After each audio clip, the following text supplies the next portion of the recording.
Thiruvananthapuram നെയ്യാറ്റിൻകരയിൽ school bus തോട്ടിലേക്ക് മറിഞ്ഞു. പോത്തൂർ government സ്കൂളിലെ വാഹനമാണ് മറിഞ്ഞത്. അപകടത്തിൽ 15 കുട്ടികൾക്ക് പരിക്കേറ്റു. ആരുടെയും പരിക്ക് ഗുരുതരമല്ല. രജീഷ് KC വിവരങ്ങൾ നൽകും. രജീഷ്, ഇന്ന് രാവിലെ സ്കൂളിലേക്ക് പോകുമ്പോഴായിരുന്നു അപകടം. ഇന്ന് രാവിലെയാണ് ഈ അപകടം സംഭവിച്ചത്. പോത്തൂർ AMLP സ്കൂളിലെ ബസ്സാണ് ഈ കനാലിലേക്ക് മറിഞ്ഞ അപകടം ഉണ്ടായത്. മേക്കൊല്ല ഭഗവതി ക്ഷേത്രത്തിന് സമീപത്തെ കനാലിന്റെ ഭാഗത്താണ് ഈ ബസ് മറിഞ്ഞിരിക്കുന്നത്. 15ഓളം കുട്ടികൾക്ക് ചെറിയ രീതിയിൽ പരിക്കേറ്റിട്ടുണ്ട്. അവരെ ഗാരക്കോണം മെഡിക്കൽ കോളേജിൽ പ്രവേശിപ്പിച്ചിട്ടുണ്ട്. ആരുടെയും പരിക്ക് ഗുരുതരമല്ല എന്നാണ് നമുക്ക് അറിയാൻ കഴിഞ്ഞിട്ടുള്ളത്. രാവിലെ കുട്ടികളുമായി സ്കൂളിലേക്ക് പോകുന്നതിനിടയിലാണ്, ചെറിയ വഴിയായിരുന്നു, അവിടെ വെച്ചാണ് ഈ അപകടം സംഭവിച്ചത്. ഈ കനാലിൽ വെള്ളം കുറവായിരുന്നു. അതുകൊണ്ട് തന്നെ കുട്ടികൾക്കാർക്കും അപകടം സംഭവിച്ചിട്ടില്ല എന്നത് ആശ്വാസകരമായ ഒരു കാര്യം തന്നെയാണ്.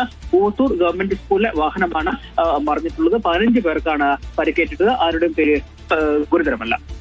ശരി, രജീഷ് KC ആണ് വിവരങ്ങൾ